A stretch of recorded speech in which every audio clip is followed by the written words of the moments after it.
Hello, എല്ലാവർക്കും മെഹന്തി ഇടാനും ഇട്ടുകൊടുക്കാനൊക്കെ ഇഷ്ടമാണ് അല്ലേ? നമ്മൾ ഗേൾസിന് തന്നെ മെഹന്തി എന്ന് പറഞ്ഞാൽ ഭയങ്കര ജീവനാണ്. പക്ഷെ ആകെയുള്ള വിഷമം എന്താ? അത് നല്ല പെർഫെക്ഷൻ ആയിട്ട് വരക്കാൻ പറ്റൂല എന്നതാണ്. അതൊക്കെ നമുക്ക് ഈ ഒരു കോഴ്സിലൂടെ മാറ്റിയെടുക്കാം. നമുക്ക് മെഹന്തി നല്ല അടിപൊളിയായിട്ട് നല്ല പെർഫെക്ഷൻ ആയിട്ട് വരക്കണം എന്നുണ്ടെങ്കിൽ മെഹന്തിന്റെ ബേസിക് എലമെന്റ്സ് പഠിക്കണം. ബേസിക് എലമെന്റ്സിൽ ഫസ്റ്റ് വരുന്നതാണ് ലൈൻസ്. അപ്പൊ അതിൽ തന്നെ ലൈൻസിൽ തന്നെ തിൻ ലൈൻസ് നമുക്ക് വരുന്നുണ്ട്. ലൈൻസിൽ വരുന്ന കാറ്റഗറിയാണ് തിൻ ലൈൻസ്. ഫസ്റ്റ് നമുക്ക് അത് പഠിക്കാം. തിൻ ലൈൻസ് എന്ന് പറഞ്ഞാൽ തന്നെ അതിന്റെ മീനിങ്ങിൽ തന്നെ ഉണ്ടല്ലോ. അപ്പൊ എങ്ങനെ വരക്കാൻ നോക്കിക്കോളൂ. ഞാൻ ജസ്റ്റ് കാണിക്കാം. മെല്ലെ ജസ്റ്റ് ഒന്ന് ടച്ച് ചെയ്യുക. പിന്നെ ടച്ച് ചെയ്യാനേ പാടില്ല. പൊക്കി പിടിച്ച് നൂല് പോലെ വലിച്ചിട്ട് ഇവിടെ എത്തുമ്പോൾ സ്റ്റോപ്പ് ചെയ്യുക. നമ്മൾ ഇതുവരെ വരച്ചിട്ടുണ്ടായിരുന്ന ലൈൻസ് എങ്ങനെ? കോണ് മൊത്തത്തിൽ ടച്ച് ചെയ്ത് പേപ്പറിൽ ഇങ്ങനെ ടച്ച് ചെയ്ത് കട്ടിയിലാണല്ലോ വരച്ചിട്ടുണ്ടായിരുന്നത്. ഇങ്ങനെ ആവുമ്പോൾ ഒട്ടും പെർഫെക്ഷൻ നമുക്ക് കിട്ടൂല, ഭയങ്കര ബോറായിരിക്കും. ഇനി മുതൽ മെഹന്തിയിൽ ലൈൻസ് വരക്കുക. ജസ്റ്റ് ടച്ച് ചെയ്യുക. പിന്നെ കോണിനെ പൊക്കി പിടിച്ച് നൂല് പോലെ ഒരേ പ്രഷറിൽ വലിച്ചെടുക്കുകയാണ് ചെയ്യേണ്ടത്. സ്റ്റാർട്ട് ചെയ്യുക. പൊക്കിയെടുക്കുക. ഒരേ പ്രഷർ ആയിരിക്കണം, എന്നാലേ നല്ല തിന്നായിട്ട് ഒരേ ലെവലിൽ പോവുള്ളൂ. ലാസ്റ്റിൽ എത്തുമ്പോൾ മെല്ലെ അങ്ങ് സ്റ്റോപ്പ് ചെയ്യുക. ജസ്റ്റ് സ്റ്റാർട്ട് ചെയ്യുക. പൊക്കി പിടിക്കുക. നൂല് പോലെ കണ്ടോ, എത്രയോ ദൂരത്തുനിന്ന് തന്നെ നൂല് പോലെ വരുന്നുണ്ട്. സ്റ്റോപ്പ് ചെയ്യുക. അപ്പൊ ഇങ്ങനെ വരക്കുന്നതാണ് തിന്നായിട്ട് വരുന്ന ലൈൻസ്, തിൻ ലൈൻസ്. ഇത് നമുക്ക് മെഹന്തിയിൽ ഭയങ്കര ഇമ്പോർട്ടന്റ് ആയിട്ട് വരുന്ന ഒരു എലമെന്റ് തന്നെയാണ്. ഏതൊരു ഡിസൈൻ എടുത്ത് നോക്കിയാലും നമുക്ക് ഈ ലൈൻസ് കാണാൻ പറ്റുമല്ലോ. ഓക്കെ, ഇനി നമുക്ക് തിക്ക് ലൈൻസ് പഠിക്കാം.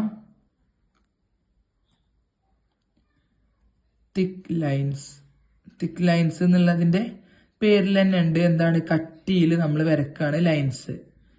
അപ്പൊ നമ്മൾ ഇതുവരെ വരച്ചിരുന്നത്, നിങ്ങൾ മുന്നേ വരച്ചിരുന്ന തിക്ക് ലൈൻ എങ്ങനെ?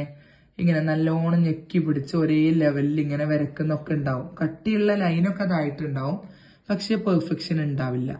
ഇത് തെറ്റായിട്ടുള്ള രീതിയാണ് കേട്ടോ. അപ്പൊ എന്താ ചെയ്യേണ്ടത്? തിന്നായിട്ടുള്ള ഒരു ലൈന് വരക്കുക. സാധാ പോലെ തന്നെ, നേരത്തെ വരച്ച പോലെ തന്നെ തൊട്ടടുത്തായിട്ട് മെല്ലെ ഒരു കുഞ്ഞു ഗ്യാപ്പ് ഇട്ടിട്ട് സെയിം തിൻ ലൈന് ഒന്നുകൂടെ വരക്കുക.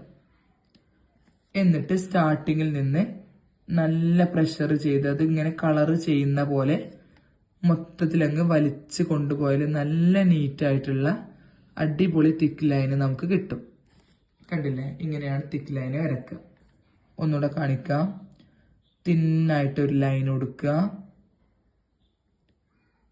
ഒരു കുഞ്ഞു ലൈനും കൂടെ കൊടുക്കുക. കുഞ്ഞു ലൈന് മീൻസ് ഗ്യാപ്പ്. ഈ ഒരു രണ്ട് തിൻ ലൈൻസും തമ്മിലുള്ള ഗ്യാപ്പ് ഇതിനേക്കാൾ ഒരിക്കലും വരാൻ പാടില്ല. ഇതാണ് അതിന്റെ മാക്സിമം ഗ്യാപ്പ്. സ്റ്റാർട്ടിങ്ങിൽ നിന്നും ഒരേ പ്രഷറിൽ ഇങ്ങനെ ഞെക്കി വലിച്ചാൽ മതി. കണ്ടോ? അത് പുറത്തോട്ടാവരുത്. നമ്മൾ ഈ പ്രഷർ ചെയ്യുന്നത് പുറത്തോട്ടായാൽ ലൈനിനെ ബാധിക്കും.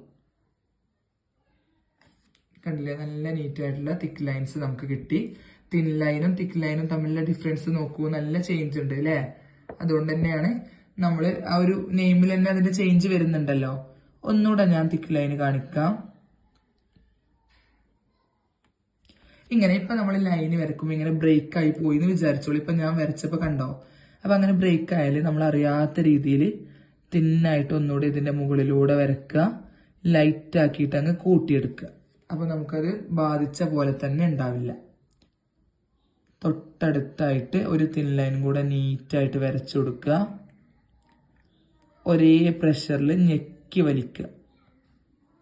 നിങ്ങൾക്ക് ഒറ്റ വലിയിൽ തന്നെ ഫുള്ളായിട്ട് കവർ ചെയ്യാൻ പറ്റുന്നില്ലെങ്കിൽ ഹാഫ് ആദ്യം കളർ കൊടുക്കുക, പിന്നെ ഹാഫ് കൊടുക്കുക കേട്ടോ. ഈ രീതിയിൽ ചെയ്താൽ മതി. അപ്പൊ ഈ രണ്ട് ലൈൻസ് നമ്മൾ പഠിച്ചു. ഇനി നമുക്ക് വരുന്നത് എന്താണ്? സ്ലാൻഡിങ് ലൈൻസ് വരുന്നുണ്ട്. സ്ലാൻഡിങ് ലൈൻസ് കാണിക്കാം.